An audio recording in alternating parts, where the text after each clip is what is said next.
Good evening. Anywhere I go on this island, it seems to me I find degeneracy. Watch a few movies, take a few notes. See, it's a lot scarier when there's no motive, Sid. We have a bargain. Watch a few movies, take a few notes. Do you feel the pain? Always be young. Pain, I can assure you, will be exquisite. Watch a few movies, take a few notes. His entire work consists of violence, all the time, obsessed with the issue of violence. Mayhem, gouging out of eyes, autopsies on the stage. Come. It is time to keep your appointment. Good evening, everyone. We are starting Double Feature Horror Show episode 227. It is fantastic to see you here. I hope you are well. We are kicking off a brand new arc today. That is the body horror arc. There was a tussle, narrow tussle, and I really thought that the reprehensible schlock was going to win this time, but we have been spared. I think it was by 1 vote or 2 votes from the members that spared it. However, I do believe that fans of schlock are not going to be disappointed. Is that fair to say, Murgoot? Bit of a body horror schlock overlap? Oh, yeah. Toxic Avenger, where he beats somebody to death with his own arm. Yeah. Shocker, getting lit on fire and running through TV screens of various sorts and doing disgusting things. I don't know if I'll get Shocker in this arc, but not that I'm dodging that film or anything, but once was enough. Pure schlock. Yeah. It's hilarious. Yeah, but if you're wanting body horror crossover, I'm just saying, one way or another, people were going to see Brian Yuzna's Society this month. There's no way around it. I have not seen that one, so... Have you not? No, not that I remember. Well, Murgoot, I've got a feeling you would remember if you had seen that film. There's some things that stick in the mind, and that is the most appropriately timed butts that has ever come on this show. Oh, is that one where the guy finds himself with the rich people who are actually aliens or something? That's the one. Yes, I have seen it. Okay. Yeah. I vaguely remember it. Literally the word butts, and it all comes flooding back. Yeah. Good old flooding butts. Well, before we go on too much further or go down deeper rabbit holes, I want to thank Lawrence, who has gone for glory this week and has nailed it, getting the first super chat in, making sure no one could pip him to the post. No Aussie menaces able to get that first super chat in. He has dropped £5 saying the Quatermass Experiment. Still less stomach churning than my recent quarter pounder with cheese experiment. Did you go in search of that one remaining Wimpy's? Spoiler, it's the original 90s stock in there. That's your problem. That is your problem. Thank you very much, Lawrence. It's appreciated. I'm getting a nasty little message here. I have to reset my browser. So okay. I will be right back. No worries. I'll keep us chugging ahead and let you back in when all is done. Thank you again, Lawrence. Very much appreciated. And if you want to be like Lawrence, and I certainly hope you will be, then please do send a super chat on YouTube, or you can ideally join as a member either here or on Subscribestar. I've said that so many times, it starts to feel kind of weird now. You know when you repeat a word so much and it starts to seem unreal, like conscience, science, it starts to look wrong. That whole phrase now feels very weird when I say it, but I will repeat it. You can support the channel as a member, both here and on Subscribestar, And when you do that, you will get exclusive content and you can vote on what we cover, as well as getting a film of your choice covered. And there are a few recent people who have yet to nominate a film. So you can DM me. You can DM me on Twitter. You can DM me on Subscribestar. You can leave a comment on this video or any of the members' posts. If you want to get your requested film covered, we are always happy to do that. So there we go. And maybe next time you can guarantee that we do the Schlock arc, or you, like everyone else, can make sure that we never cover meta horror, the arc I really want to do, but the one no one ever votes for. I'm not bitter at all, at all. Anyway, we will move on. As I said, we are Chloe with the schizoid over detection of agency, always. Lawrence, you've missed nothing. You are absolutely fine. You are all good. We are just in the pre-show talk. We had a little complaint about the pre-show talk, but quite frankly, I like it. I am someone who watches the Deepest Law, Adam Curtis coverage, and I'm gutted if they start talking about the documentary under, like 40 minutes in. I like that 40 minutes of banter. Anyway, welcome back, Murgoot. Yeah, I get a nice little out of memory error. That was interesting. Maybe it was because I've been playing a beta test life simulator and it's got live video inside of it, and it doesn't clean up after itself. Let's just say that after about an hour, I have to restart the browser, and I forgot to do that before signing in.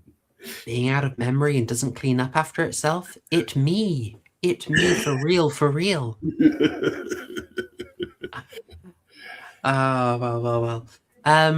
I was doing I've done the show. I will, of course, say that you should go and follow Murgoot on Twitter, and you should follow TCG on Twitter, even though he is not here this week because he's away having fun with family. Ugh, gay. Yeah, he's, as everybody who's on his Discord knows, he's in Wales experiencing the joys of sugar butter. Yeah, he actually found sugar butter, something only true OGs will be fond of. But my good, I was chuffed to see it. There's some extreme deep lore for anyone. It's not even deep lore from this channel. My goodness. Anyway, I'll move us on. Just to say, shilling aside, there is a special stream on Saturday for you. A bonus. It was already covered. We are finally covering Cannibal Holocaust. We've got an interesting take on it. I'm going to be joined by Simon Roberts. We're going to be doing a special stream. He's been freed from the Adam Curtis mines for this special examination. We looked at the excellent Nathan Wardinsky book and other documentaries looking at Cannibal Holocaust, and we've got an interesting take on it, we think. Are you doing it live or is it pre-recorded? It's going to be live. We're going to risk it. So, I know. He loves a 4-hour stream. I think we've got a narrow focus, but there are deep waters in Cannibal Holocaust. It's a far more thinking film than you might suspect, even if I still struggle to defend it. And I've got to say, the rewatch has been a difficult one. Yeah, yes. Cannibal Holocaust, I had to watch it for completion's sake, but it did not appeal to me. No. I don't know how well you remember it, but something that absolutely shocked me, possibly because I was determined not to look at the stream. My goodness, that has an incredible soundtrack. Cannibal Holocaust? Yeah. Yeah. Amazing soundtrack. Great bangers. Cozy stuff. Highly recommended. If you never watched the film, folks, listen to a few tracks on the on the soundtrack. It's really grand. Dylan calling me a wuss, basically. I'm afraid, Dylan. The trouble is, for all I can watch people be eviscerated in great depth and their faces smashed apart by fire extinguishers, I have a weak point. I cannot watch animal cruelty. I really struggle. So that's my, just like TCG can't stand injections. What is it for you, Murgoot? I forget. What is it that you just like dodge totally? It used to be injections, starting with Twilight Zone, Eye of the Beholder, but I've since gotten used to that. Cringe humor in horror pisses me off. That's one of the things. Oof. Yeah. 2020's stuff, rough watching for you. Yeah. I mean, people might say Toxic Avenger is cringe, but nowhere near as cringe. God, what's the one with Seth Green where his hand gets possessed? Oh, Idle Hands? Idle Hands. Yeah. Yeah. Nice premise, but Seth Green's written humor is just turns me off. Just pray that the arc for like teen horror never gets voted for, because that's been on the list. Sorry to say. Actually, you know, we're talking about cringe horror and Cannibal Holocaust. Oh my gosh. The Green Inferno, Eli Roth's Green Inferno. Why does Eli Roth throw cringe horror into all his movies and just kill the mood? Why does he do it? He's an edgy boy in the worst sense of the word. I guess so. He just, I'm often sold on his films, and then lad. His early films were good, but he's just trying too hard with his latest ones. Yeah, he just goes in for that cringe horror. I mean, maybe people like it. Maybe it's just me. I could be a weirdo, but I don't go for it. LA Chopsticks Murphys, the us. Thank you for joining us. Oh, lovely to have a German viewer, and you are indeed right. Riz Ortolani's soundtrack is fantastic. I've had Baskin recommended before, the Turkish horror one. Oh, gosh, I don't think I watched it, but I should. Anyway, es freut mich, Deutsche angeschaut zu haben. Welcome and all that business. But yeah, that's awesome. Right. Landmine Go Click. We're getting a recommendation for Landmine Go Click. I've seen the advert. Dylan, you've earned some trust here. I will watch it if you like it. That goes on the list, and we'll see what we think about it. Cabin Fever's still his best. Spicy comments, guys, but in fact, the desire to do undermined multiple layers of irony very possibly are very located in his origins, very characteristic of that style, playing with levels of formality. That's a very nice way of saying you guys are right. Here we go. Anyway, I mean, look, my collection of academic essays on like irony and horror are by a guy called Stephen Schneider. So, no, just saying. I say this with no judgment. Anyway, good. We will move on. But anyway, yes, join us Saturday, Cannibal Holocaust stream. We are going to be we'll talk a bit generally about the film, but we'll focus in on the depiction and politics of savagery in that film, because it's gained a very new sort of relevance nowadays. Oh, Dylan, come on, go easy on this humble chick, sir. You know. All right, we will move on. A mere 15 minutes into the stream, we will talk about Quatermass Experiment. I'm relaxed about this one, Murgoot. You know, we've got this little habit. We want to talk about the film longer than the film runs.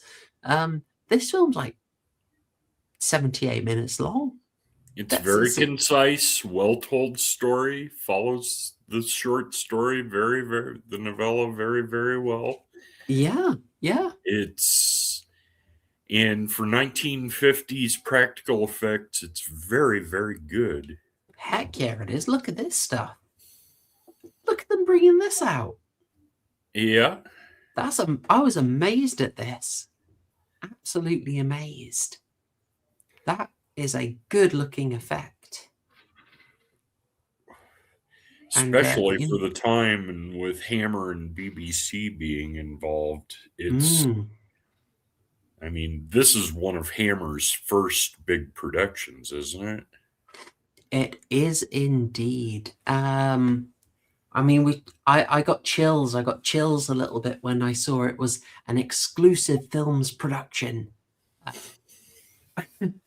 I mean, we nearly covered this when we did the first Hammer arc, Murgoot, but I chose to avoid that one.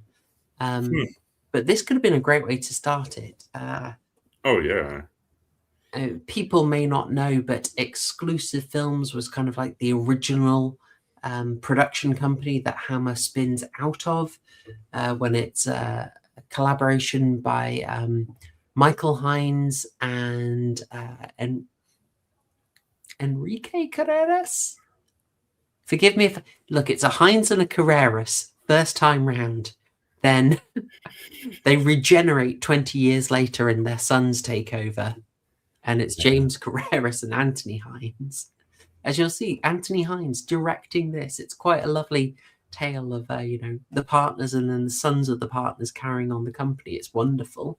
But yeah, Exclusive Films presents Hammer Production. Oh, you love it. Hammer Productions at Bray Studios. Indeed. I don't think I've got it in my screen caps, but did you notice the fire engine goes by, was it the Bray Post Office or something, or Yes. Bray Garage? I was like, yes, you just filmed in the village. Just filmed it in the village. I love it. I absolutely love it. Yes. For people might not know why we're so excited, Murgoot. Would you... Okay, some people definitely do know why we're so excited. Yes, Hammer was indeed Michael Hines' pseudonym from when he was performing in Hammersmith, a borough of London. We're going to have to... Not everyone knows as much as you do from being exposed to my special interest, but could you tell people why the name Hammer is so exciting? To us. Classics. I mean, Christopher Lee and all the Dracula films, Christopher Lee and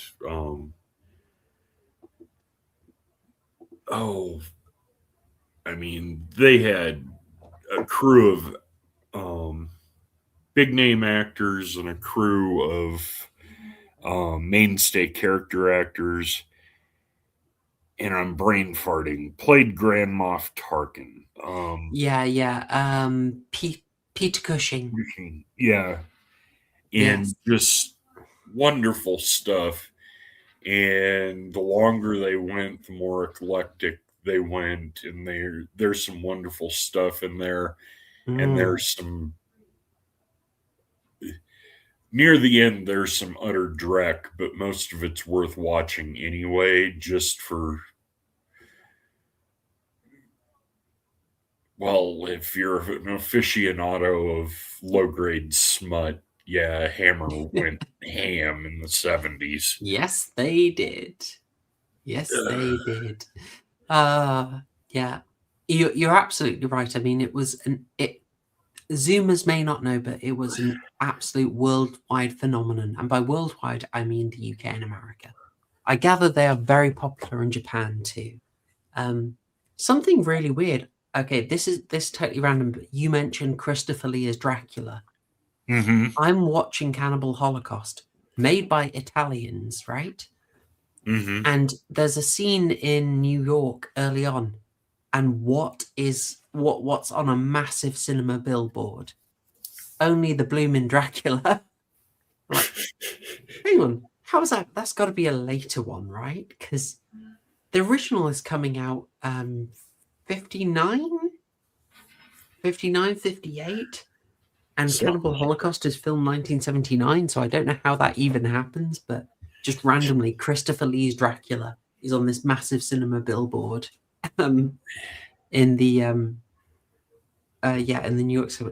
Yes, Chopsticks, my German friend.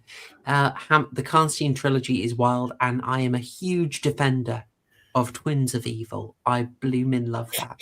I put that in my top 10. Well, there are at least 4 good reasons to enjoy that film. Yeah. yeah. I will give you that. Unironically, I love it. I think you get a great Cushing performance and a sort of a more grey morality than they usually did. But anyway, that hammer is like a little past where we are now. But this one, Quatermass Experiment from 1955, that's 2 years before the Curse of Frankenstein kicks everything off and they go into like gothic horror. This is Hammer experimenting with horror early. Now, we'll obviously say that for people who know, yes, Hammer in the 1930s did produce a bunch of horrors. They did The Ghost Ship with Bela Lugosi, but Hammer tried lots of things. Like they were producing what was known as quota quickies, which were paired with American features. Basically, there was a quota of British films that cinemas had to serve up. So American studios would want a British producer to make something on the cheap to go alongside their American film so they could meet the quota. Now, so as a result of that, Hammer was excellent at doing this, making films quickly on the cheap and trying basically every genre. So they've done pirate stories, they've done military stories, and of course they tried horror early on. But this is a sort of change in direction. They get a major hit from this, and it encourages them to go in a different direction, to really emphasize the horror. But this is like the sci-fi one. It is an adaptation of a serial that had already been on the BBC, written by the absolutely legendary Nigel Neal. This might mean absolutely nothing to anyone, but my mind is blown when I found out Nigel Neal, writer of Quatermass, of the Stone Tapes, of Halloween 3, of a ridiculous number of the horror sci-fi films and series that you love. He was married to Judith Kerr, author of the Mog books and the Tiger Who Came to Tea.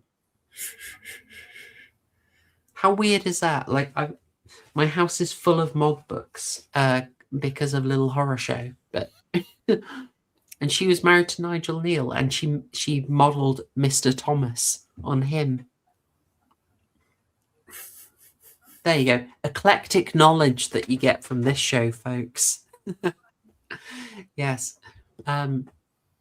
So this comes out, and it is a bit boundary pushing in 1955. In fact, it is the 12th ever film. Well, maybe we're getting ahead of ourselves a bit. I've called this, it's Hammer's 1950s body horror, Censorship Backfires.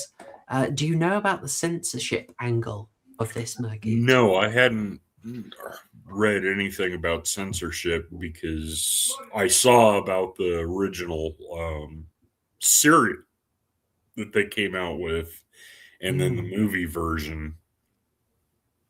I didn't know about the censorship. I thought it was just a big hit because of the serial. Well, I mean, Hines was quick on the opportunity, and this was really common, you know. It was a hit on the TV, so they quickly bought the rights and like, we'll make a movie of this. We can rerun the same thing. But people have to remember, back in the day, before you filmed things in Britain, you would submit your script to the censor, who would pre-advise you on what they would allow. And the idea for that is it's going to sort of help you out so you don't waste your time. You don't commit yourself to filming anything that has no chance of being approved for exhibition in British cinemas. I am, of course, massively simplifying the censorship aspect here. And if you want us to go into deep detail, we covered it in 8 parts over a number of streams. If you really want to know about Britain's censorship history in the BBFC. But I will spare you this time, folks, even though I know you love it, you slag. So they're pre-submitting their script to the BBFC for approval, and some things are getting taken out at that stage. But they have the feeling they can maybe go a little bit further, because only a year or so earlier, the BBFC had gone through a bit of a shake-up. Someone new came on the scene, Murgoot, who thought that maybe things could be liberalised a bit. Who do you think that person might be? I'm brain farting hard. But no, yeah. It's the only person we ever mentioned, John Trevelyan. Thank you. Thank you. Trevelyan comes on and liberalizes and then liberalizes again, and he has a fun time with sticking it to the man periodically. Exactly. Oh, look, I've broken them. I've broken them. Okay, they know.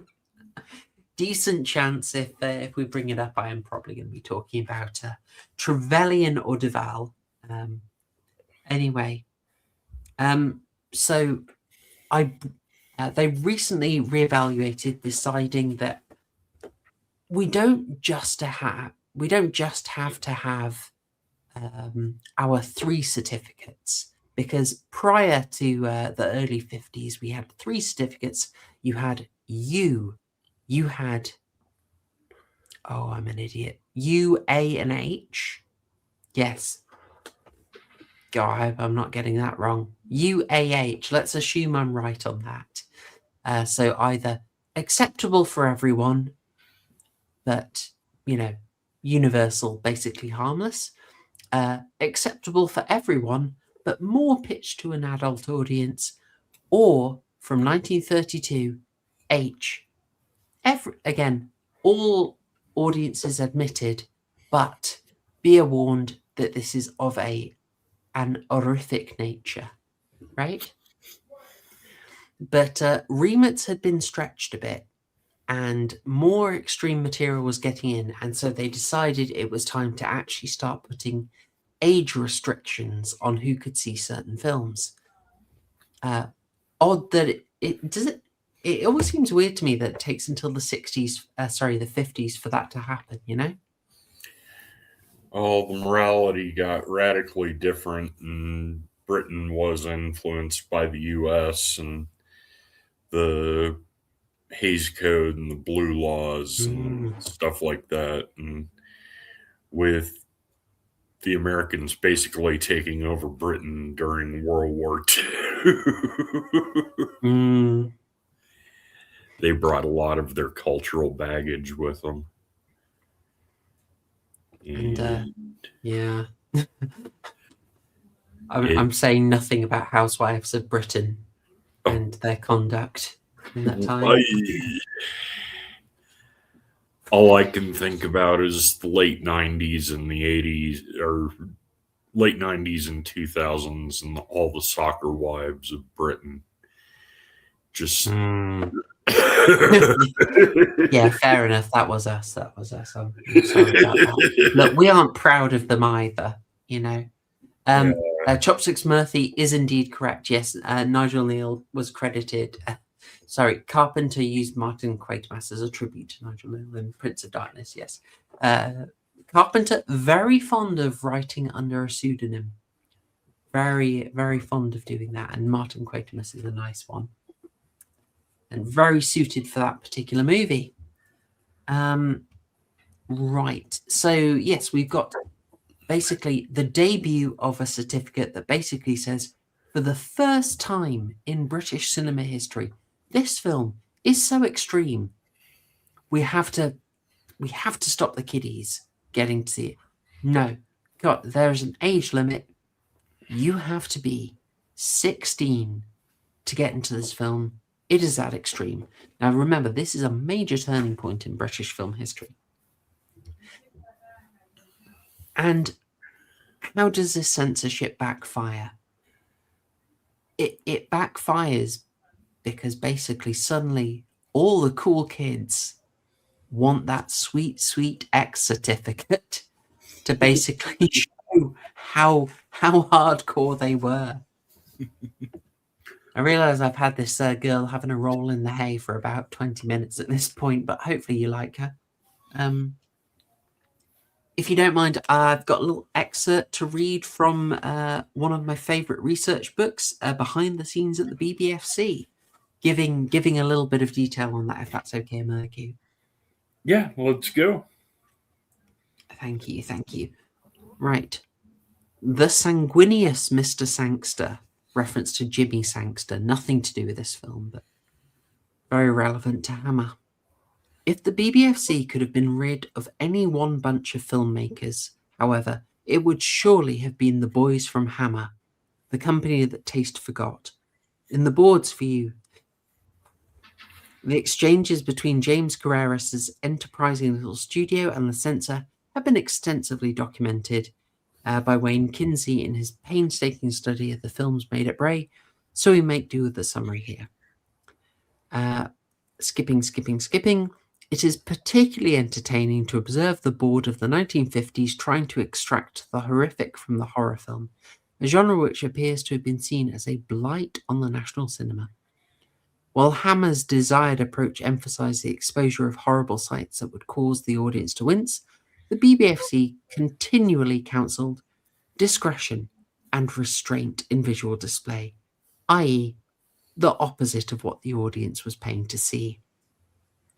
Audrey Field put it thus after reading the script of The Curse of Frankenstein: excessive cruelty and brutality is no more welcome in horror films than anywhere else. For her, the horror film should rather be an extension of the thriller, suspense without explicit spectacle. Skipping ahead a bit, the tone of the BBFC response to homegrown horror for the masses was set with its advice on Hammer's first adventure into the territory, false. As we know, folks, they did horrors in the 1930s. First venture into the territory with the script for the Quatermass Experiment 1955 in late summer 1954. I must warn you at this stage that while we accept the story in principle for the X category, we would not certificate, even in that category, a film treatment in which the horrific element was so exaggerated as to be nauseating and revolting to adult audiences. Nor can we pass uncut, even in the X category, sequences in which physical agony and screams of pain or terror are unnecessarily exaggerated or prolonged. What followed over the next 2 decades was a long series of struggles in which Hammer continually tested the boundaries of what was permissible while exploiting the censorable nature of its product. The Quatermass Experiment, the E from the final world dropped to suggest the forbidden character the entertainment offered, was followed by X the Unknown in 1956, as if to goad the board, which was known to deplore the exploitation of its certificates in advertising. Hammer appears to have been the first company actually to request an X certificate for its films. You love to see it. It's early Streisand effect, isn't it? Oh yeah, it's. Oh, Lawrence is having a go at me for not saying id est. I'm sorry. Yes, I will not abbreviate my my Latin. There we go. A bit glorious. Yeah, the X rating in Britain and the X rating It's why Midnight Cowboy and Straw Dogs became so popular, is because everybody wanted to see it. It's why has it been stamped with the X rating? Oh, Yeah, your X's are considerably harder than our X's. Even when we revised it to make our X's for 18 over. Yeah, Midnight Cowboy was more sexual situations, whereas Straw Dogs was just brutal for its time. Great Sam film, Peckinpah really did a number with that movie. I've been telling the Lotus boys, Peckinpah, we could do a series on Peckinpah. I'd be up for it. You know, start lobbying them. Yes. Right. But so that's a little bit of the production history. This was a big hit. Not only did it get 2 sequels from Hammer, the very very well known Quatermass and the Pit coming somewhat later for reasons we will touch on, but it cements their reputation as a horror producer. Now, Murgoot, this was a first watch for me. We certainly haven't discussed this backstage or anything. Was this a new one for you, my dude? No, I saw it back when I was like 10 and vaguely remembered it, and then I saw the monster at the end and everything just came rushing back. It was one of those on the Monster Mash matinee that my Saturday mornings and early afternoons were taken by, and I remember it now. I remember my experience as a kid seeing it. I can wait. What's this? When I was a child, I caught a fleeting glimpse. Is that comfortably numb? Are you comfortably numb posting, Dylan? You think I won't notice you sneaking lyrics in? I sneak lyrics in all the time. I hope it is. Anyway, good job if you did. Yeah, so this is the classic matinee movie, isn't it? Yeah. Classic B picture as well. Like 78 minutes, they are not messing around. Hammer is known for being efficient in the movies. Like after this, it's very rare for them to go over 90. Their classic 84 minutes is your standard Hammer length. They know what they're doing. They're efficient. This is designed for that. I mean, I will say for me, this was the first viewing.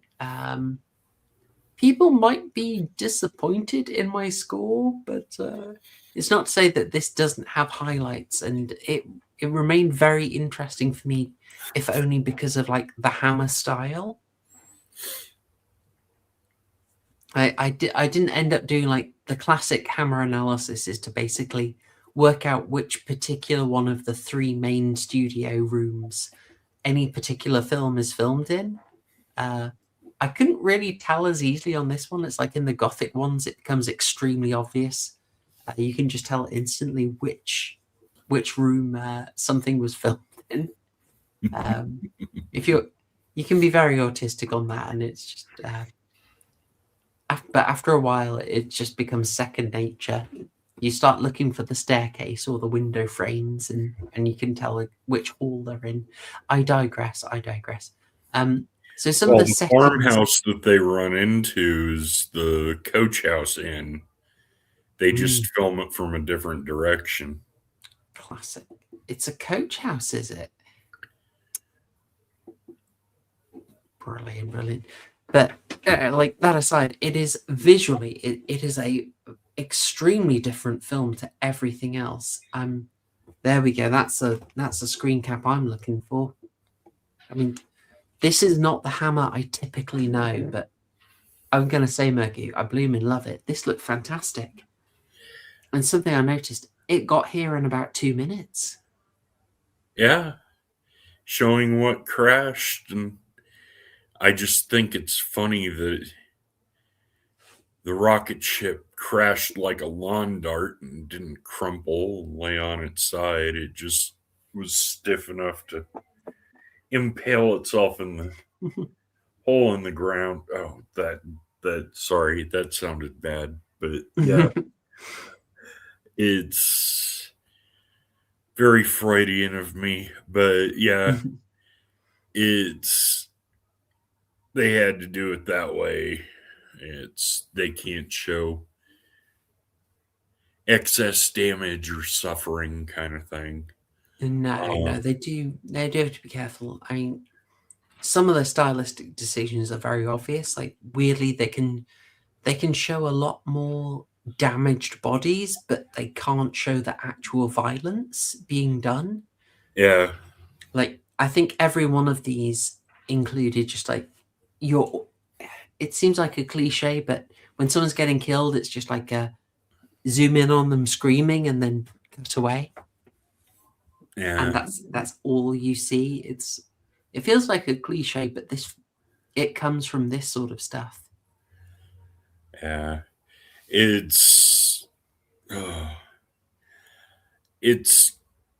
feels quaint, just the lawn dart rocket kind of thing.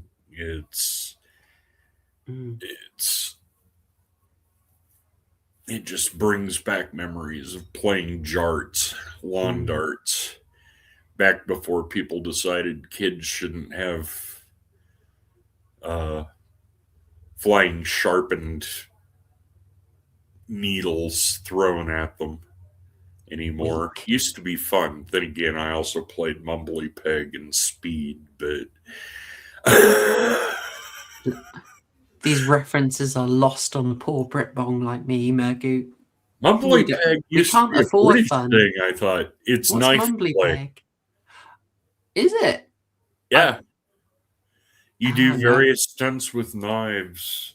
And Speed was remade infamous. The speed round of Mumbly Peg was made infamous in Aliens. That's what we're talking about. Yeah. I mean, I am old enough to remember back in the day when you could get pen knives basically everywhere, which would be perfect for that. My feeling is that has basically died out, sadly, because these darn knives are just, it's the vast availability of knives causing people to. Yeah, zombie knives and potato peelers. It's called a zombie knife. It obviously creates a zombie. It's super obvious, you know? Anyway, I will move us away because this is not a current affairs show. And I will say that people are correctly praising the mat work. And even, maybe there's an extra subtle touch. I mean, it's not super subtle here, folks, but what are we seeing? A spectacle, but we're looking at this tree, this creepy old tree. But what does a tree also look like? Kind of like a series of blood vessels. Like something expanding. Or tentacles. Yeah. It kind of looks like something taken over by an external biological force. Interesting. Genius. Intended? Hell yes. Very good. Yeah, I enjoy that. It's a wonderful touch. It's a wonderful touch. And some of this stuff just looks absolutely stunning. I appreciate that they get into it so quickly, but it also looks good. Like, the framing is fantastic. And I was very won over at the start of this Murgoot. Like, the spectacle was grand. The tension was built up. There was a load of stakes over a challenge of like, how are we going to get them out? Like the challenge of to stop the poor guy dying because it's so hot in there. We need to get him out. We're going to spray all the water on the door. Excellent stuff. It was a wonderful, tense little sequence that I thought really made the opening of this film work very well. Yeah, that's won me over. Before we go much further, I mean, 45 minutes into the stream, for anyone who did not watch the Quatermass Experiment, which I gather you can find on YouTube in its entirety. Yeah, free. And free with commercials, and minimal commercials at that for me. It only broke twice for commercial in 80 minutes. I was quite surprised. Yeah, you loved. Call me a simp, but the movies with commercials, it seems kind of fair. I know they're going to make it worse, but you know, I watched Margin Call on here with adverts, and I think there was like 3 ad breaks. That seems fine for a free movie for me, to be honest. I know they're going to make it worse, but well, they've been talking about 1 minute banks of unskippable ads, and it's like I was watching one of Arch's streams the other day, and there was a 2-minute unskippable ad, and it was a infomercial, and it's like, skip, no, you can't, no, this is a freaking live stream, click. And folks, if you're wondering, this is why I don't put ads in the live streams as they go live. If you're watching on the replay, if you're one of those wonderful people, forgive me. I have research tomes to buy. Anyway, yeah. It seems more forgivable to have it in a movie versus just like a 10-minute video and you're hit with about 6 minutes of ads. I can't do it. Man. But a movie seems fine. Yeah. It's like watching it on TV. You know what? We should do something about public domain. I think like that's had a pretty influential effect on horror movies. You know, Night of the Living Dead is basically as well known as it is because of public domain. Basically, the copyright wasn't filed properly, and so it was a free movie. So it was snuffled up and played everywhere. You know, I think we could do something on public domain that'd be interesting for people. Certainly, if you watch this channel, you enjoy that kind of detail. Yeah, unless it's been recopyrighted, like the Universal monster movies have been recopyrighted, but anything pre-1949 in the US, unless it's been updated, like I said, the Universal monsters and Casablanca, really, really popular stuff. It's basically free domain here in the States. I think we should clarify that for people. It might be interesting. It might not be the longest topic, but I think people would enjoy knowing what the rules are, how it comes about, and all that business. But instead of going down that line of thought, we'll bank that for another day. I also know that we have long promised an equivalent series to the one on the BBFC on the American film censorship. So we will... The Hays Code and the MPAA. Exactly. We will get to it one day, folks, one day. I've busied myself. But before we go any further, 49 minutes into the stream. Murgoot, for anyone who did not watch the Quatermass Experiment, roughly what happens in it? What's the gist? Rocket crashes in a farmyard. Everybody comes out to see it, and Dr. Quatermass comes out, and it's a British American space program, and he's excited to see them back on Earth. It's unfortunate that it's crashed.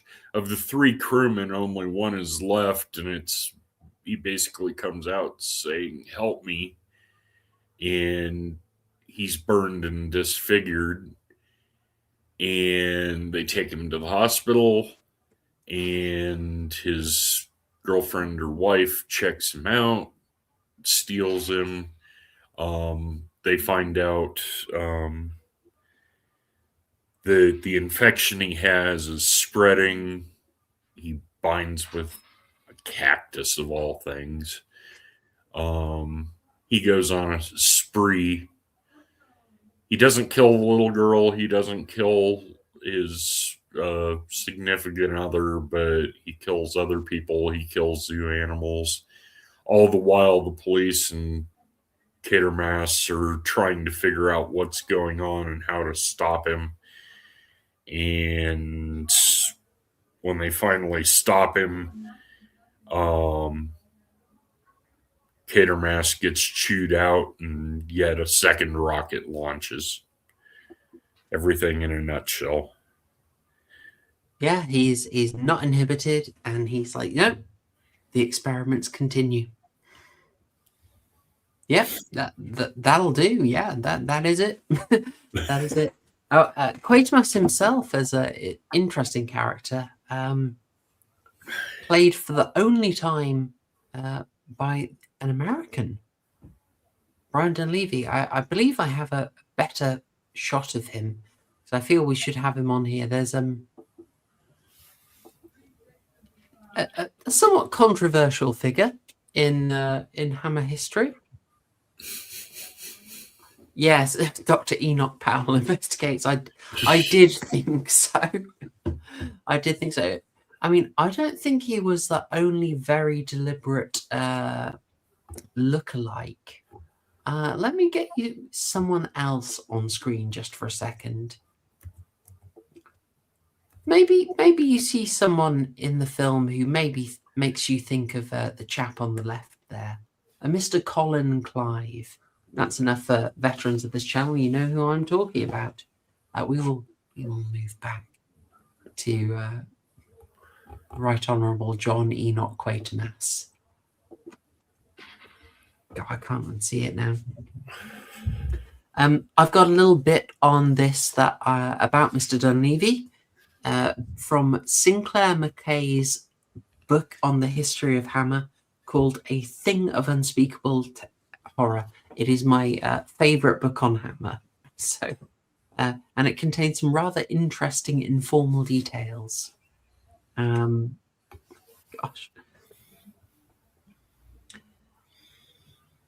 Where to start on this one? Right.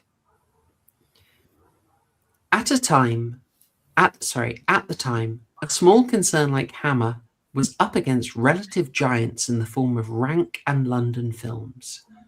The younger James Carreras and Anthony Hines had shrewd noses for what could make a big popular hit, though, and when BBC TV transmitted Nigel Neal's groundbreaking science fiction drama, The Quatermass Experiment in 1953, to street-emptying effect as the public lapped up this serial concerning an astronaut returning to Earth infected with a murderous alien plant monster, Hines and Carreras leapt in to snap up the rights. As a result of a deal they had with American production company Lippert, which guaranteed their films would be screened in the US. There you go, Murgoot. As I saw with that bad boy. Hammer Productions at this stage were each rather unhappily required to feature an American star. Doubly unhappily when the star in question, Brian Donlevy, portrayed the brilliant and sensitive scientist Bernard Quatermass as a shouty Brooklyn bully with a rather strange walk. I wasn't going to mention the walk. I was going to call him a puff, but I wasn't going to say anything about the walk. I don't want to be mean. Skipping over a bit, Brian Forbes, who was later to become a much-lauded director, producer, screenwriter, and general eminence grise of British cinema, had a supporting acting role in Quatermass 2, blah, blah, blah, blah, blah, blah, blah, blah, blah. He also had a rather startling recollection of the film's Butch star. Brian Donlevy made a pass at me, Forbes said, obviously to no avail. It was all very strange, and the location was incredibly windy, and his wig often went sailing off into the air. I'm not doing this for scandal, I'm just reading a book, but I do find it quite interesting. I hadn't picked up that it was a wig. It's neither did I. I just thought it was Brill Cream, but yeah, good wig. Yeah. Also, haven't picked up that other thing about him. Very good DL behavior. Yeah. Elsewhere, I'd like to think I've got a pretty good gaydar, but passed me by. Anyway. Well, Chat. People were fooled by Rock Hudson for a long time. True. Chopsticks Murphy picked up at me shamelessly showing Wales Frankenstein instantly. Well done.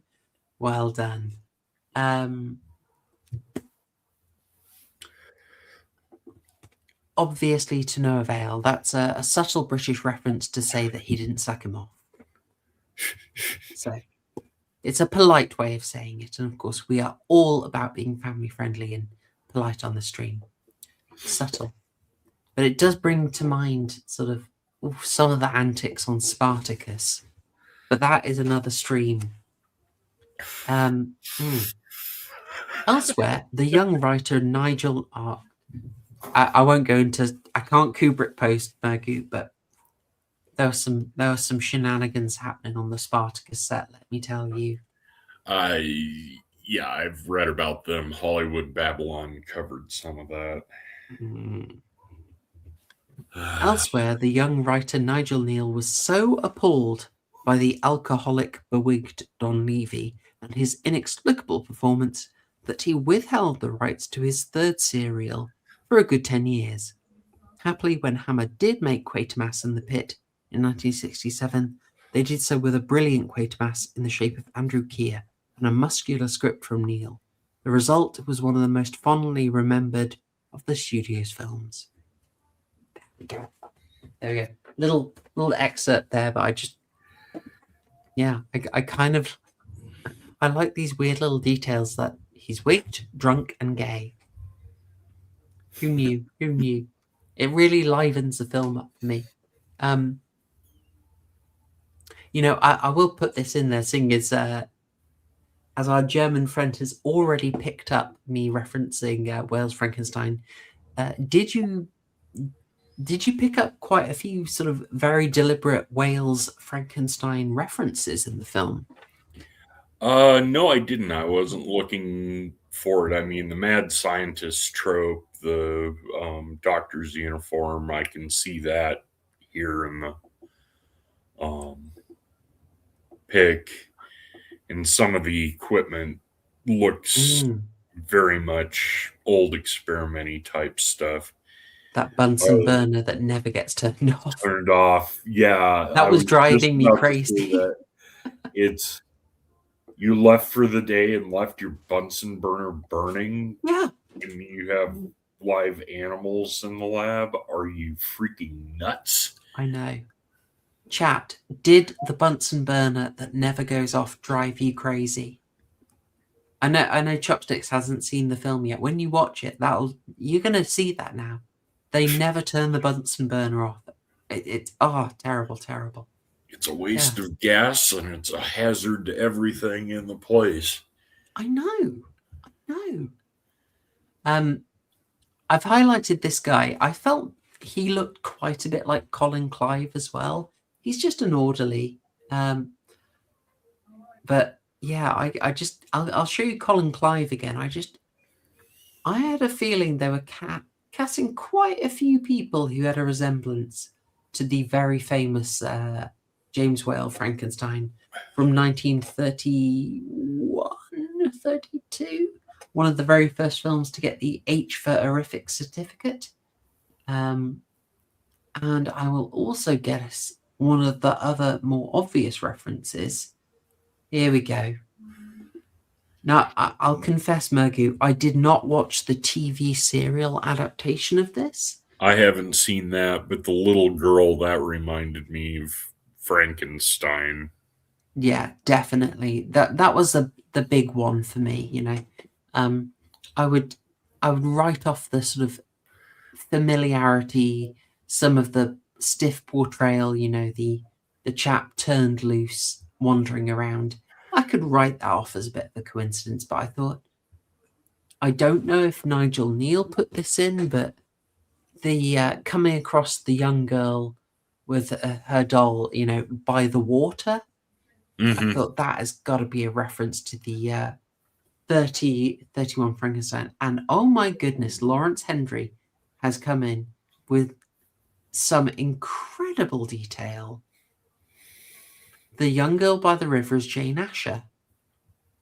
My goodness, that is a familiar name. Jane Asher. Just to complete it, who dated Paul McCartney in the 1960s before marrying the cartoonist Gerald Scarfe. Yes, best known for the Yes Minister intro sequence. My goodness. I did notice a Thora Hurd turning up in this as well. So Dame Thora fans, seeing a very young Thora. How's that? My goodness, my goodness. See, we're all doing backstage stuff. Yeah, so I felt this was quite a knowing reference to James Whale's Frankenstein a couple of years before they would make their own Frankenstein adaptation and try and take that in a very different direction.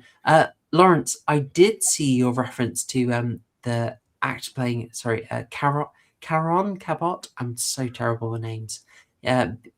Caroon, portrayed by Richard Wordsworth, great-great-grandson of Poet Laureate William Wordsworth. I mean, incredible call on that one.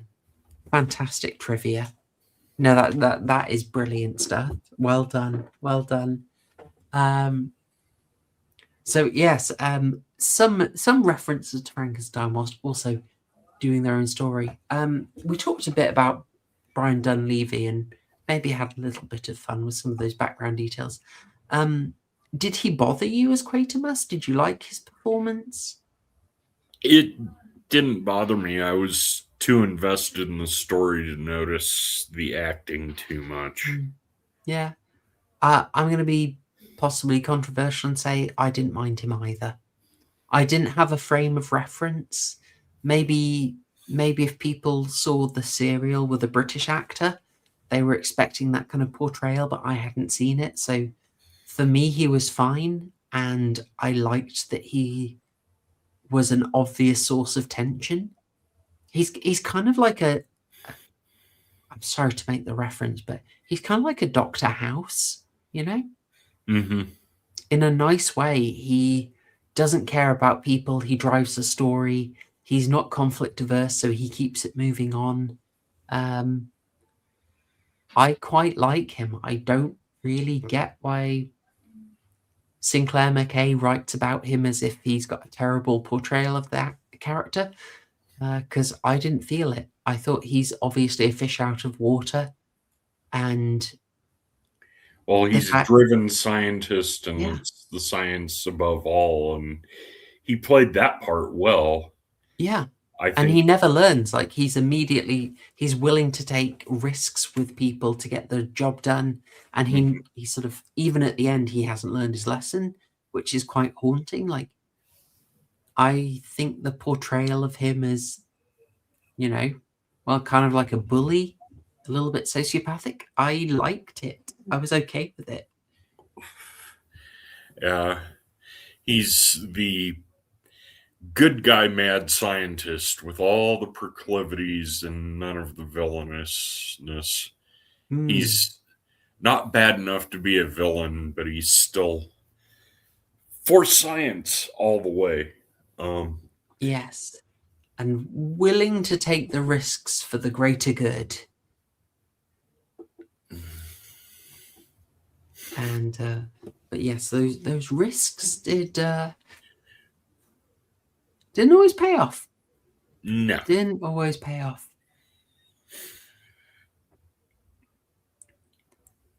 How do you think? Oh, one of the other things I liked about sort of his contrast, it also helps because he's very contrasted with his sort of British counterpart.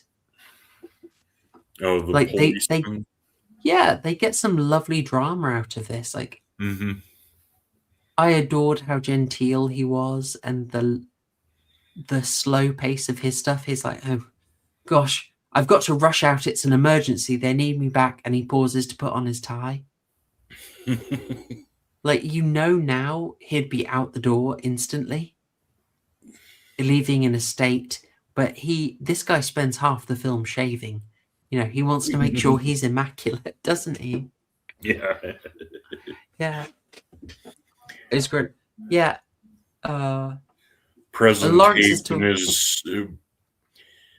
Presentation of self is part of the look of competence in your society, or it was. Yes. Oh, don't remind me, Murgoot. Oh gosh.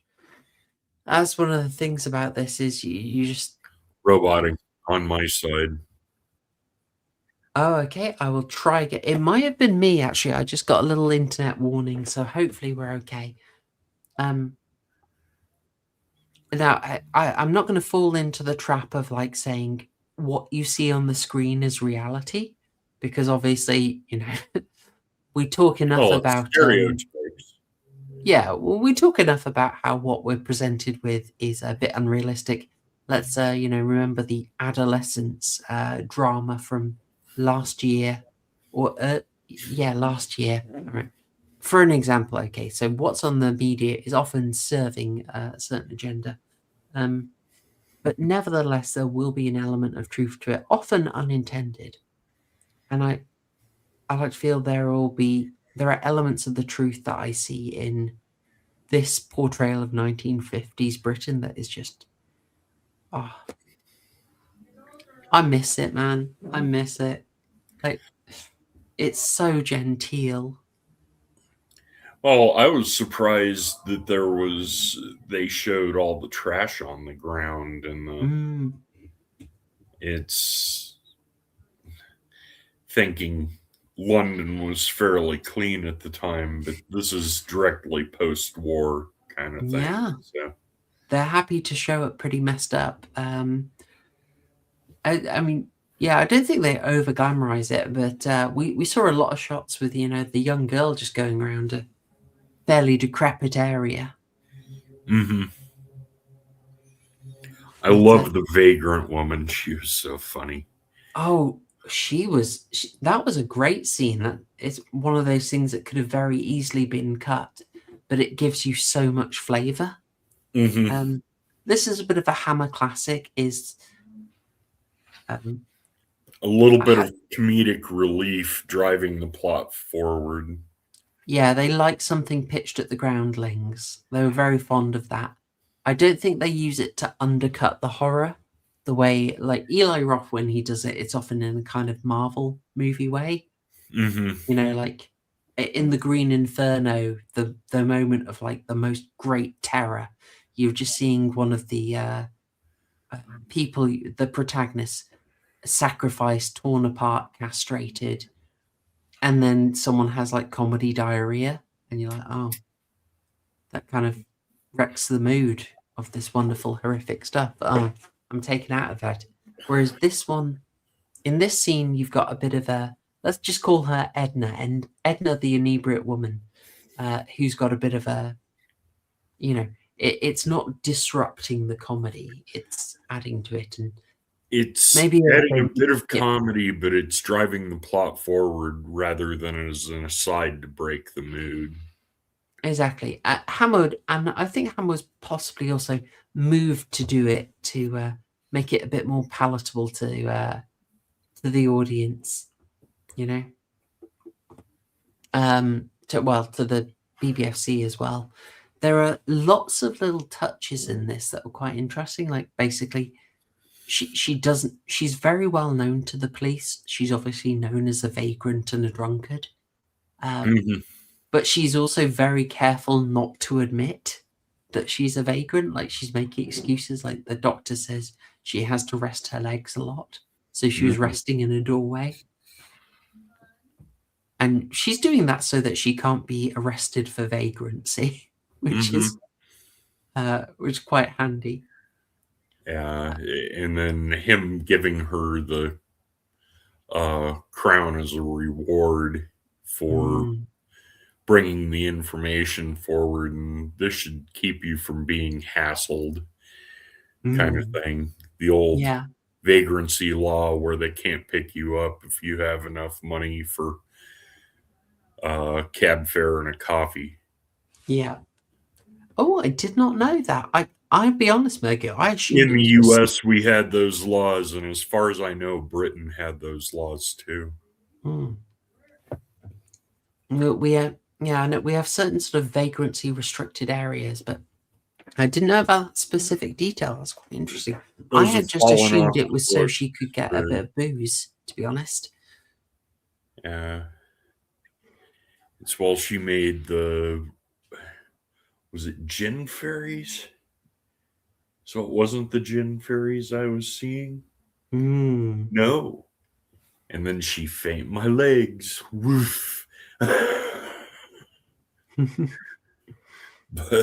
Oh yeah, I mean, they love to get a laugh in.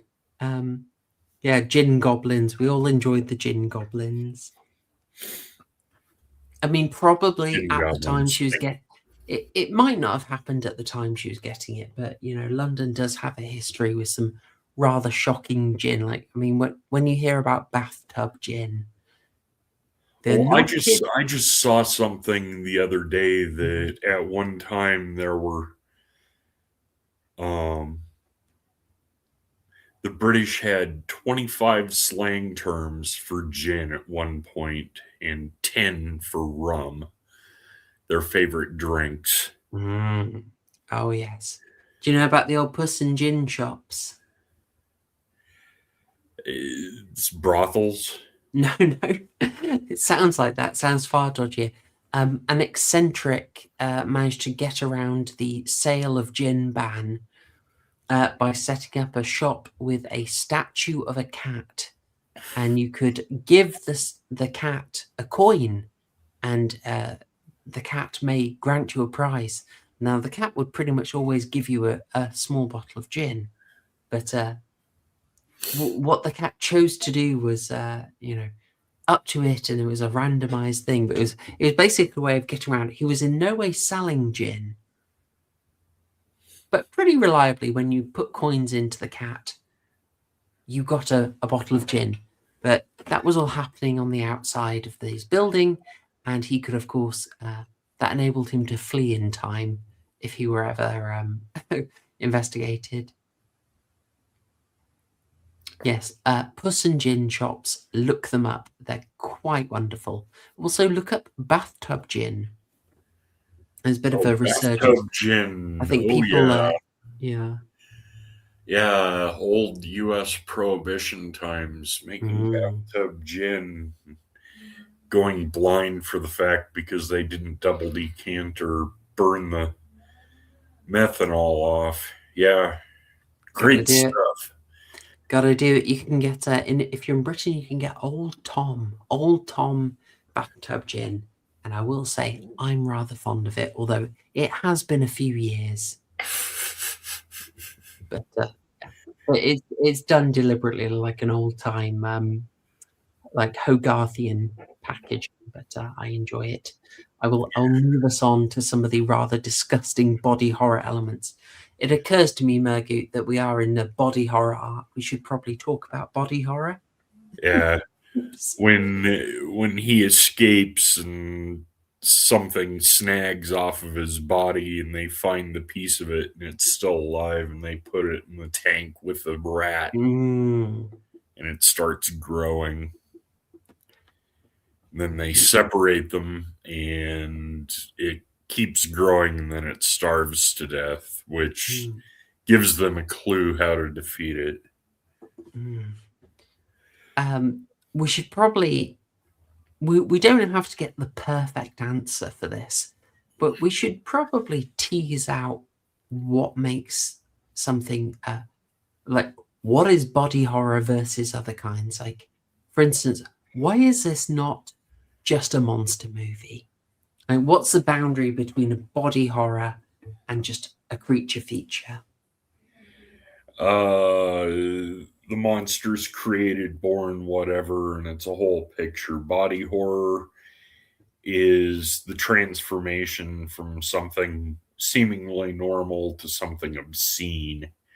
Yeah. I mean, David Cronenberg is a master at it.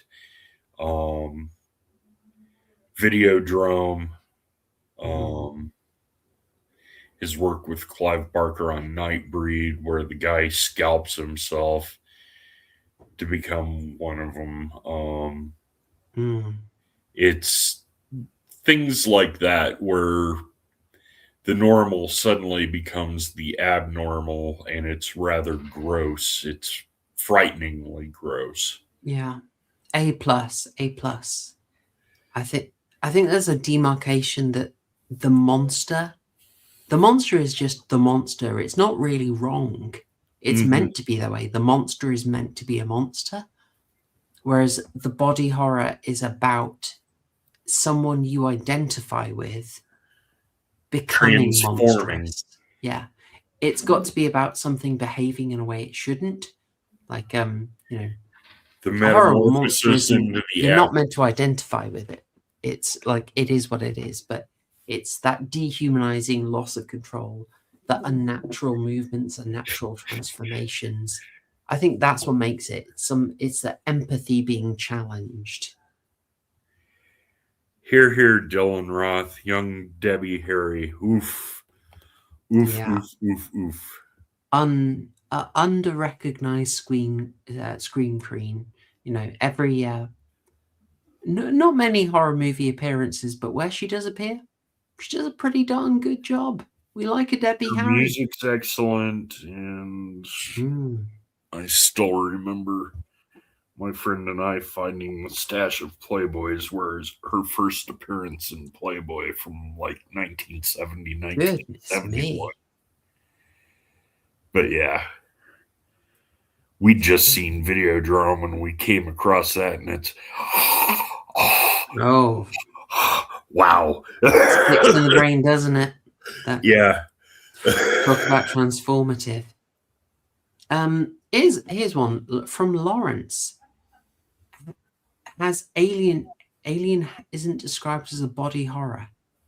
Well, it's got a body horror element, I think, to an extent. But it's definitely not the emphasis on it, is it? No.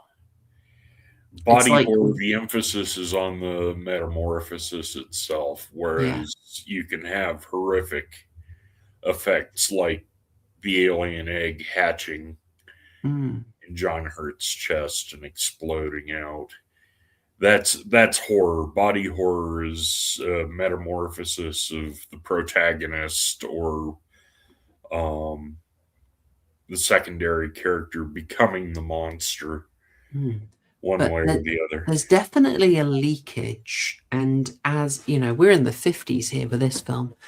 Certainly, it becomes a very tempting feature to include in your movie as technology in the 1980s allows it.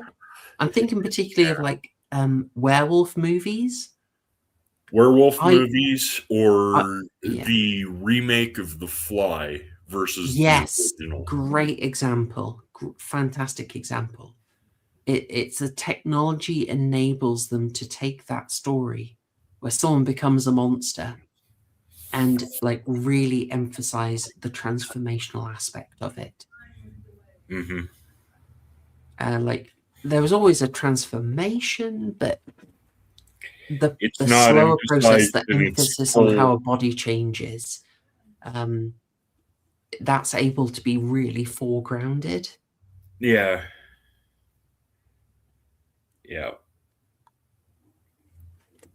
I think we may have that. I think our distinction is going to hold pretty well at this point.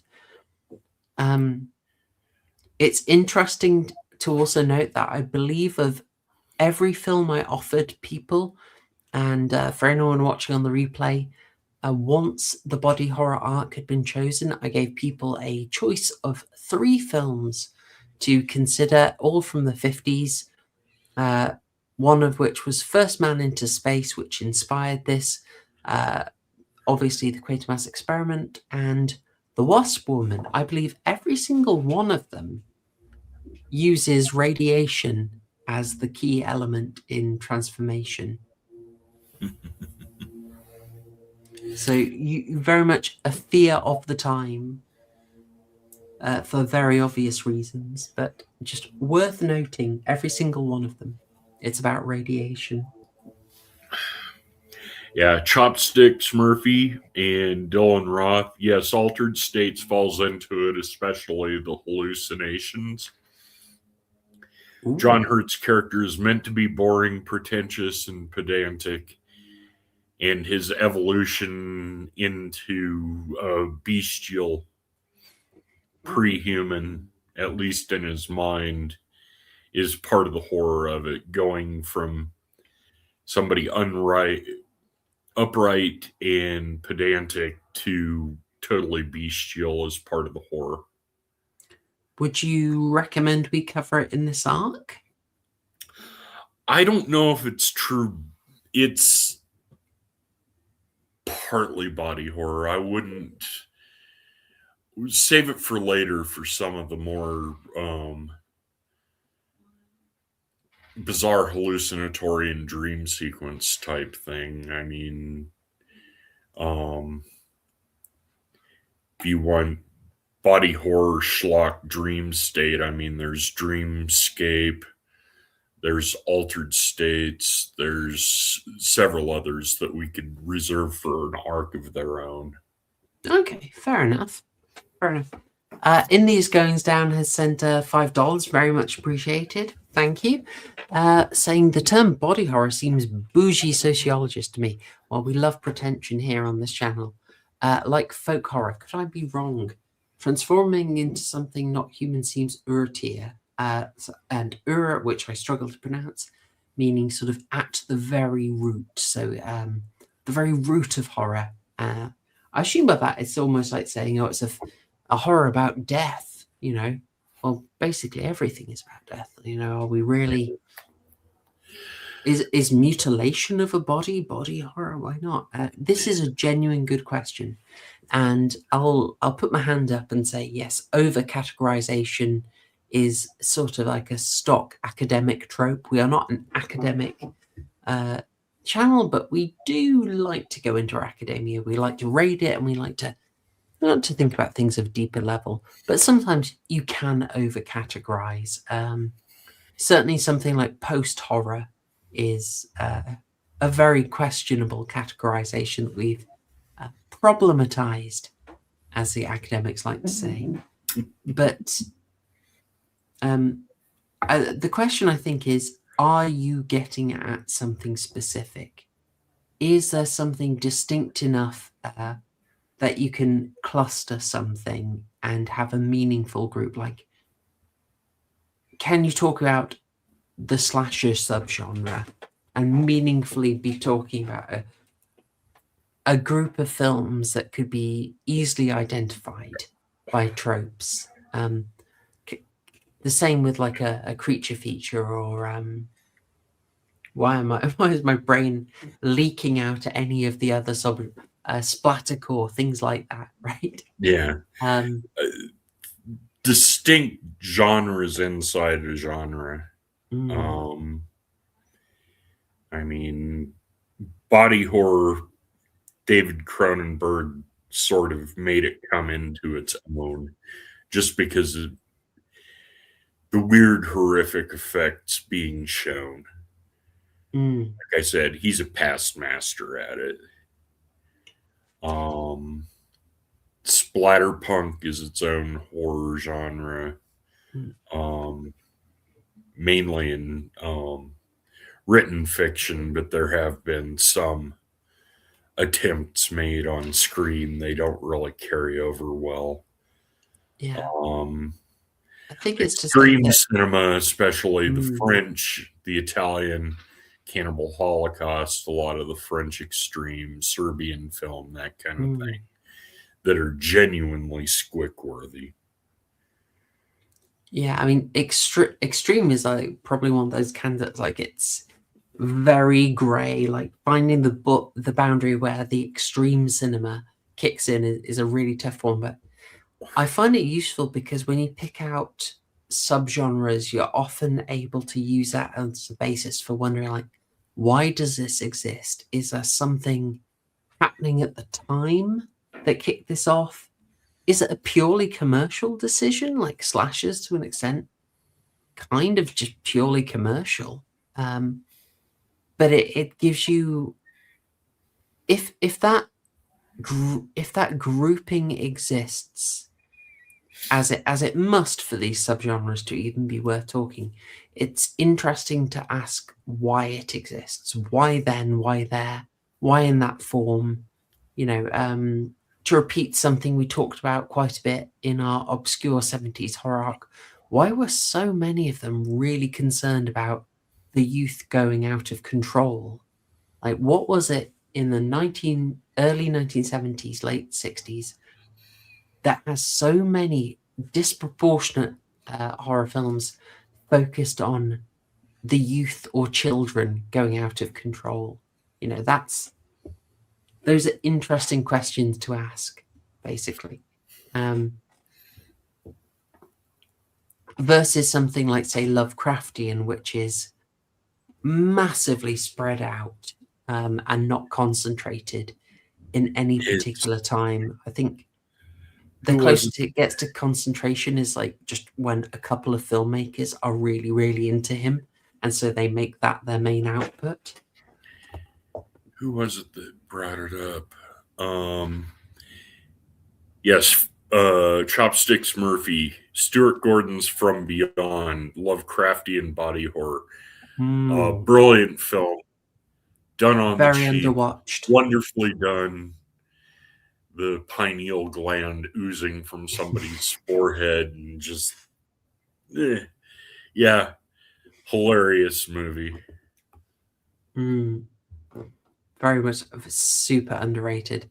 And yeah, like folk horror is an example why it was really, we love picking that out, and also picking out, we distinguish like the original folk horror trend and then the follow-on folk horror trend. And you just see it, that's not Lovecraftian where it's just like a style and a world for you.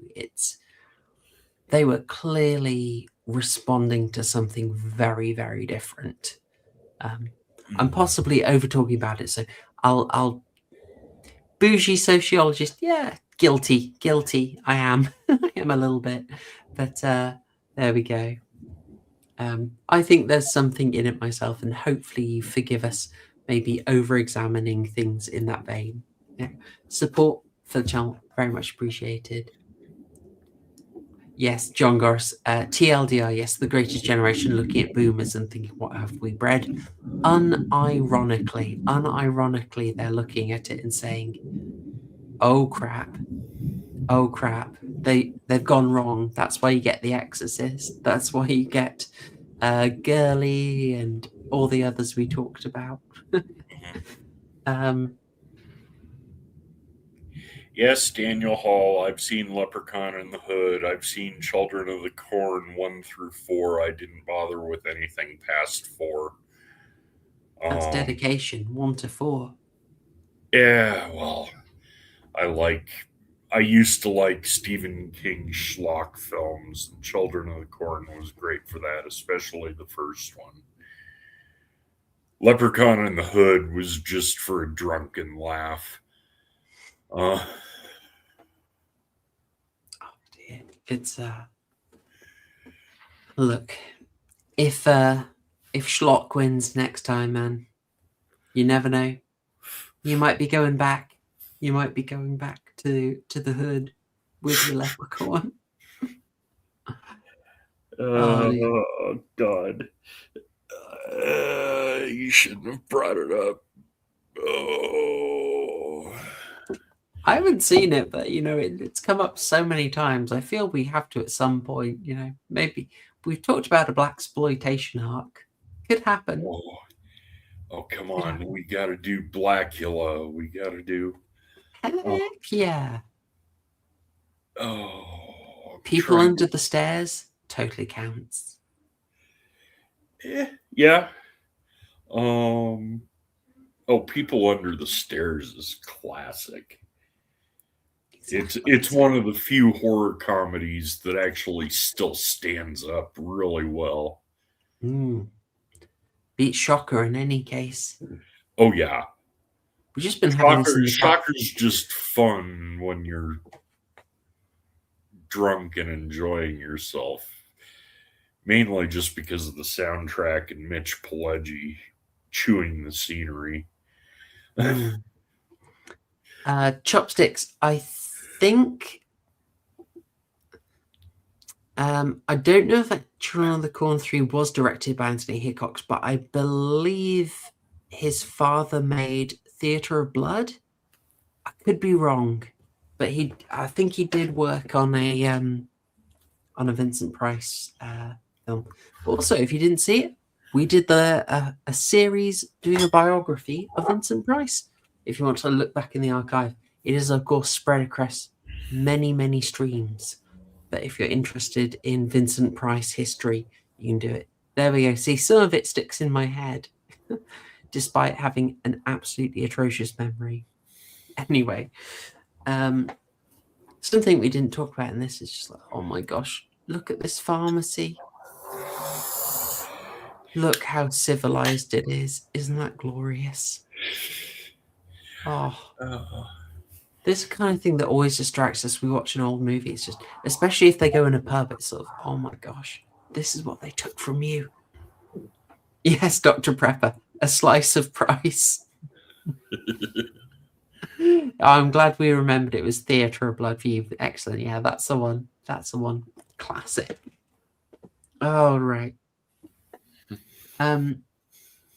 So I suppose the question we have to ask is, how well do you feel it does the body horror element? This for 1950s does very well with it.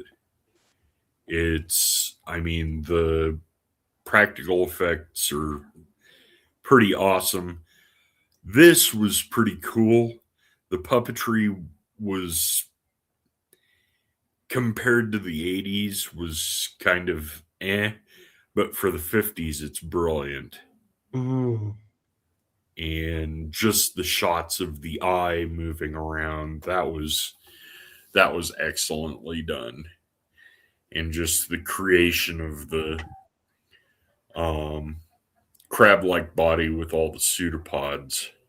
The close-up on the eye was like enough to make you feel you should be able to empathize. Like, it's that thing of like, you knew who this person was, but they are gone. Like, I felt bad when it got torched. I really did. But it, as you say, so impressive. I mean, possibly they made extremely judicious choice of what they showed. Like, notably, it's really not moving around much at all. So I think they probably knew their limits very well. Versus, by the time you get to Rob Bottin's effects on the Thing, obviously the first thing that's going to come to mind. But I feel, this was a very judicious use of what can we show, what can we do and make look good, and what can not get banned by the censor. Yeah. But this, well, I honestly, I was so impressed when I saw this. It is legitimately alien and horrific, and it looks great. It's not, picking an entirely random example, a chap in a gorilla costume wearing a scuba diving helmet. Just... So they put effort into this. And when it's torched, I think I have it being torched here. I do. Yeah, where it's... Did a good job. It's hooked up to the main line, to the electrical plant, and just fried. Yeah. Waifu pointed out something that I thought was quite a good take.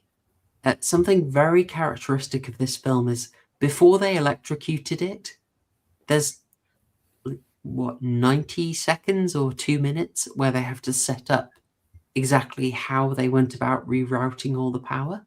And it's like a little sequence that builds up tension, but it also concerns itself with the practicalities in a way that I just felt they would have skipped? It depends on the movie. If it's just a pure action horror, they would have skipped it unless they needed it to build tension. If it's, say, Carpenter or who in the 90s? Well, you look at the Saw films where the creation of the traps, that kind of thing, just the pedantic details matter to bring validity to what's going on. That's fair. That's fair. I feel many a film would skip over that and they would just be like, just get straight to the electrocution. But yeah, that thing of setting up the practicalities, it can be used to various effects. And yeah, some people. That's where the science fiction bleeds over into the horror, where you get the attention to detail. A very good question here. Definitely worth talking about. What significance did we attach to the setting of the final showdown, Westminster Abbey? I saved a screen cap of it, or rather I used Distant Night's screen cap, and I don't believe I thanked him already. Once again, Distant Night got me most of the screen caps for this evening, which is extremely appreciated. So, but this is one I caught. I just thought the angle I had to get. This angle chose to like really make Quatermass daunted, emphasize the scale, how small he is versus a creature. That was to make him look intimidating. I thought that was a really good choice.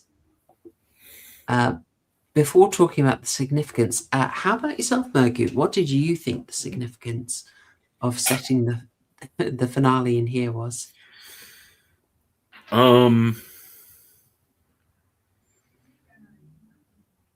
Just the corruption of the institutions, the invader finding if the man's still there inside, Westminster Abbey would be safe, just for it being the greatest church in England. Otherwise, for the monster itself, it's the highest place within range. Where it can seed its spores, that kind of thing. And I think it's a mixture of both. I hadn't thought about the spores angle. That's an interesting one. I went for mostly a hubris angle, basically,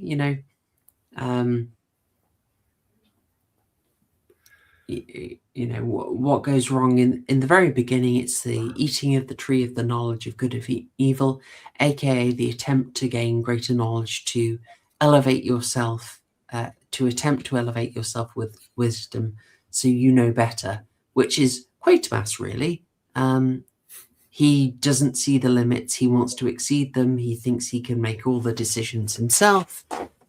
So he is very happy to do that. And so in the religious setting, you kind of have the fruit of that hubris displayed. I thought is one aspect, sort of this kind of blasphemous creation brought there, and in contrast to the old work of art. I thought that was a little bit of the idea there, And obviously, Frankenstein itself is very, very big on the sort of blasphemous attempt of a man to create his own life form. The heretical angle of that is super, super emphasized in the novel. In here, I think, given the Frankenstein references, I think that's being fed on a little bit, but mostly sort of blasphemy. Or it could also just be the threat of this new life form, which could possibly take over all that and Westminster Abbey would be your sign of civilization. So that's exactly what's under threat. Yeah. But yeah, there's a lot you can take from it. I didn't really connect it to the 1953 coronation, Lawrence. That could be what they're thinking of. I did think it was kind of delightful that the BBC would just be doing a show walking you round Westminster Abbey. That's a bit darling. Only briefly interrupted by, I'll the be discovery right of the back. murder. Oh, Gotta sure. check on something. No bother, no bother.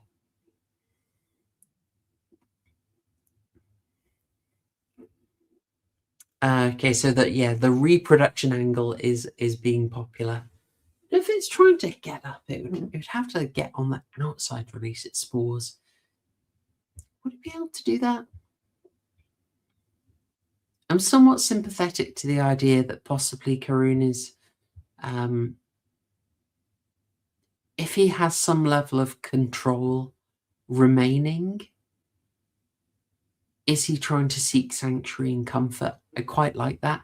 That's the beauty of the body horror, is that you have sympathy for the thing that has become monstrous.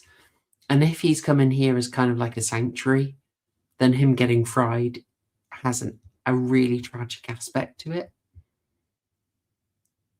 I like that angle.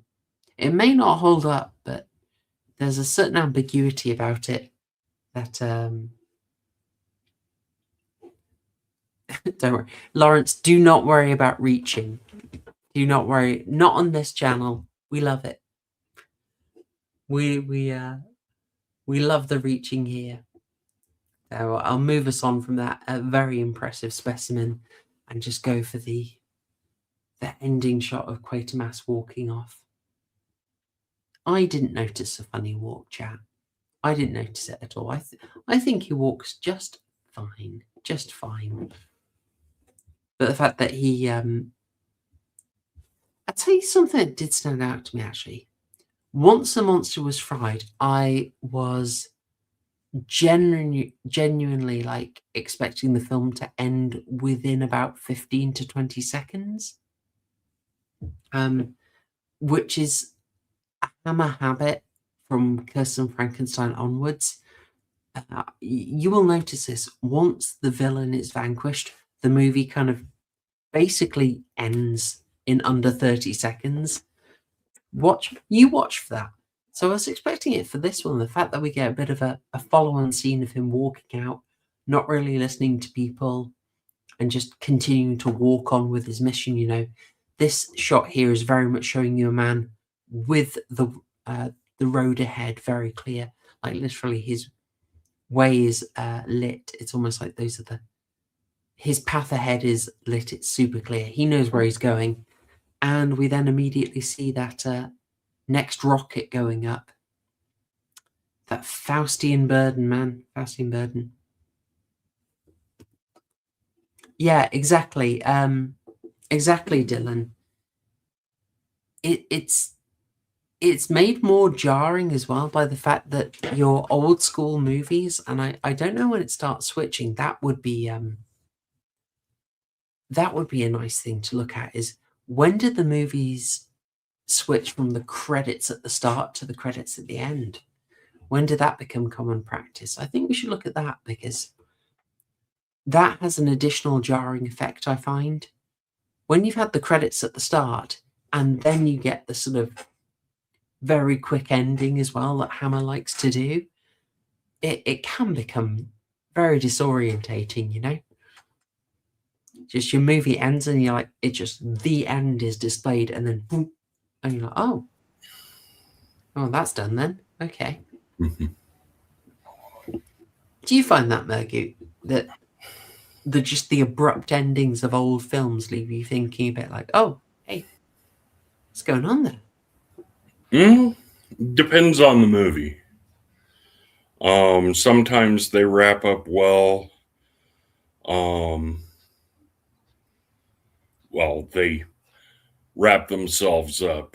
Casablanca, Cape Fear. Some of them cut off abruptly like this. They tried to wrap it up, but it still felt jagged in this. Yeah. It's they let it breathe a little bit more. They do it. I think that maybe that's the key to it. Is I just like the film to breathe a bit. you know, when the monster's been defeated, I've got emotions about that. I'm not saying I need like a Return of the King style multiple epilogues, but I'd like to sit in the feeling a little bit and like, oh, good, that turned out nicely. But Hammer will often just kill the creature, and then you've got about 10 seconds before the film cuts off. It says, the end. Anyway, just a little oddity. I've also seen in these goings down saying the final shot, amazing visual work, all painted glass. That is incredible. Wow. It does look super good. It looks really, really good. Like this is a gorgeous Hammer production. Really is a gorgeous production. And I also saw there was a request for a little information on Val Guest. I can't say I know a huge amount about him, so I can't comment, but I'm just going on his wiki right now, just having a little look around. Yeah, I'm seeing a fair few more Hammers, but not many, to be honest. Okay. No, he did a bunch of them, but he seems to have branched out from Hammer. I've caught him sort of coming back in the Michael Carreras era. So he's done a few around the late 50s, early 60s. But he comes back for Michael Carreras more out there approaches, like When Dinosaurs Ruled the Earth, the follow-on to 1 Million Years BC. And weirdly enough, given that we talked about it last week, how does this happen? This is so weird. He also directed Confessions of a Window Cleaner. Remember us talking about that, Murgoot? Yeah. How does like that random reference to a quite obscure thing, and then we're talking about the director next week? Totally unrelated arcs, folks. Totally unrelated. My goodness. That's a weird thought that he did that. Weird thought. Well, having gone through all that, Murgoot, was there anything else you had on the Quatermass Experiment? Or shall we move into closing thoughts and scores? I think we've covered everything. We've had our digressions. We've had our tangents. The movie's fairly self-explanatory. I mean, I'll give my closing thoughts. I thought it was very well done, very concise. The special effects for the time were brilliant.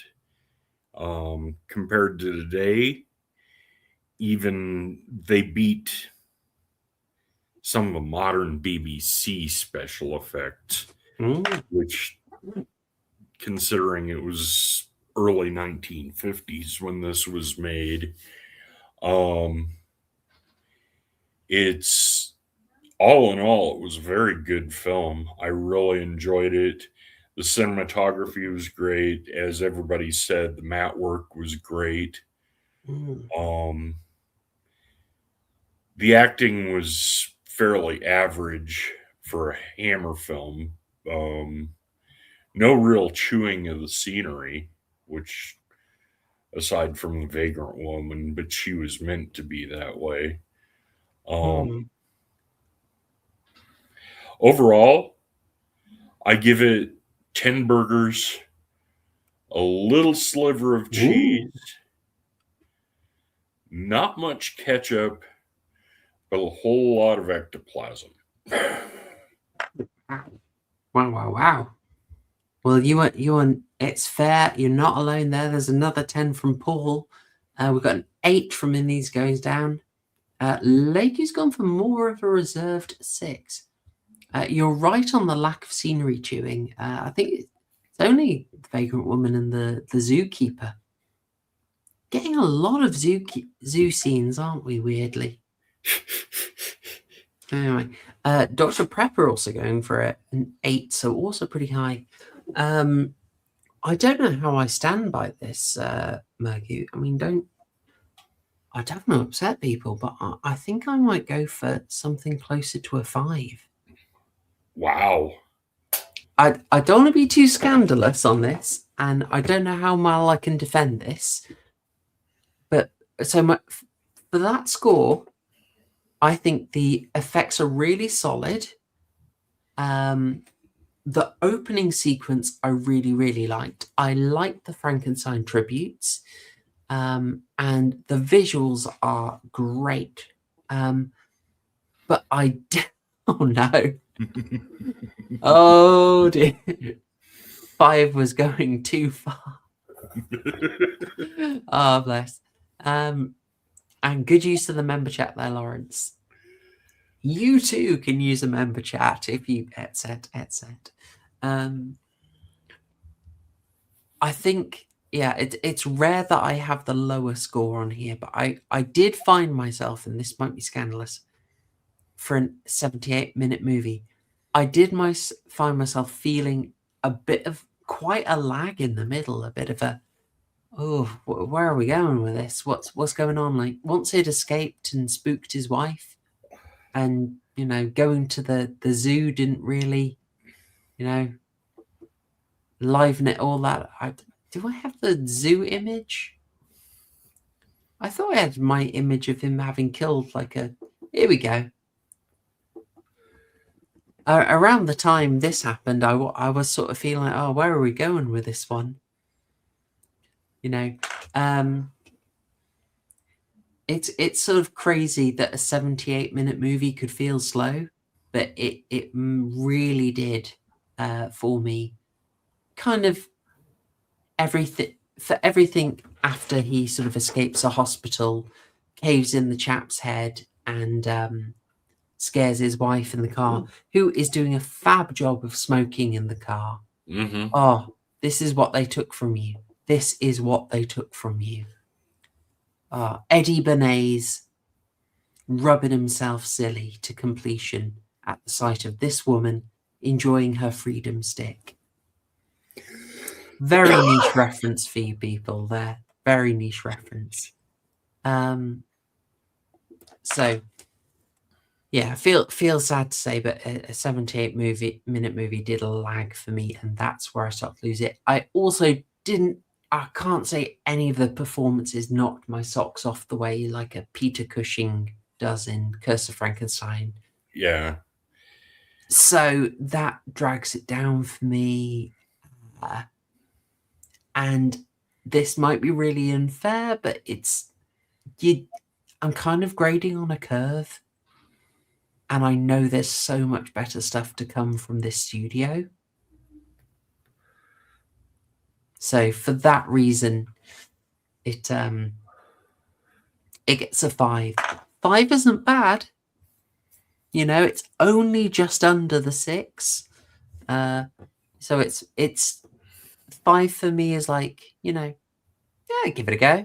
It's all right. But it's definitely not an avoid. It's more of there are many other films you could prioritize. Does that sound fair? Have I dug myself out of a hole? I don't know. I strongly disagree with you. It didn't lag for me. I found it rather entertaining. Granted, Quatermass in the Pit is a much better movie, but this one shows what you could do with horror film in the 50s, and I really enjoyed it for that. That's cool. Yeah, I mean, opening sequence great, ending sequence really, really liked it. But yeah, no, fair enough. Your mileage may vary on this one. I'm almost enjoying playing the heel on this one, and coming in under. Usually it's me voting more than anything else. Lawrence Henry, I've won him back, folks. He's dropped £2 to say thank you so much, and very much appreciated, Lawrence. I'm glad I won you over. And Distant Night has been banned from super chatting. Oh dear, gutted. Well, don't worry, you contributed a plenty with these screen caps, for which I am of course super grateful. Yeah. Yeah, I feel harsh giving a 5, but 5 is just a, it's just there are others to watch. But again, I'm feeling so bad for it now. I'm justifying it, but it's like maybe if I'd watched it a little less tired, that maybe it's literally I was tired on the night, and therefore it felt lagging. Who knows? This is the but I will assure people I watched it in a darkened room on a big screen. So there we go. I was trying to enhance the cinematic experience. All right, there we go. But I'd say a good start to the body horror arc, Murgoot. Yeah, this was a fun one. I really enjoyed it. Oh, I'm chuffed. And very good insight. Good vagrant knowledge as well. Unexpected vagrant knowledge. Well, solid logic for my 5. I'm still wrong. Thank you, Jay. Thank you. Appreciate it. Well, with that all said, and stay on the right side of Super Nanny, finishing well under 2.5 hours. Well under 2.5 hours. Sorry, I'm reading chat and getting distracted. Let's make sure we stay on the good side. Your horror homework. You will probably not be surprised by this. We're going to try and be a little interesting in this one. We are going to go over to Japan. And we are going to watch for our next body horror arc, Tetsuo 2, the Iron Man. That is Tetsuo 2. If I can find it. Tetsuo. Oh, just Tetsuo the Iron Man, I think it's called there. There you go. 1989. This will be an interesting one, but I've meant to watch this for a long time. So I saw this referenced in a magazine when I was a teenager. I thought we've got to do it. It's going to be a little out there, folks. Well, went on YouTube. Standard def 199, high def 67 299. minutes apparently. I didn't notice that when I programmed this. Yeah. So this should be memorable, folks. This should be memorable. Yeah. We're gonna test the boundaries a bit in this one. Yeah. So Tetsuo the Iron Man 1989 next week. We're gonna do it. And let's be honest, we're going to get to cover Brian Yuzna's Society later. We'll I'll give you a vote on the 4th one, but we got these locked up. So there we go. We have given I was half expecting you to say Spiral. Oh my! Oh, Murgoot, do not tempt me. Do not tempt. I mean, we have got options like Lovecraft. We could return to this. Yeah. So there we go. We'll cover Tetsuo. You've had your review of the Quatermass Experiment from 1955. You have got your horror homework in Tetsuo from 1989. I will also try and watch the sequel and see how we do. And I hope you've also got a fantastic Friday ahead of you. Murgoot, thank you ever so much. Oh, no problem. Thank you for having me. I really enjoyed this one. Oh, yeah, it's a pleasure as always. I really enjoyed the discussion, even if I stinged it on the burgers. So, yes. And don't forget, on Saturday, there is a bonus stream, a special stream with Simon Roberts. There'll be a more academic bent, and we are going to be talking about the politics of savagery in Cannibal Holocaust. Dylan Roth, we covered the Happiness and Slavery music video. We did a couple of weeks where we went over horror and music videos. You can look them up. It's from last year. Yeah. excellent topic suggestion by Patrick Batman. We went back to that quite a few times. That was a winner. All right. Folks, have yourselves a lovely Friday and a wonderful weekend. After that, I will love you and leave you. Thank you all. Cheers. See you Saturday. Oh, TCG's not here to say shill gang. Oh no. Hashtag Oh, no. Shill Gang. Woo.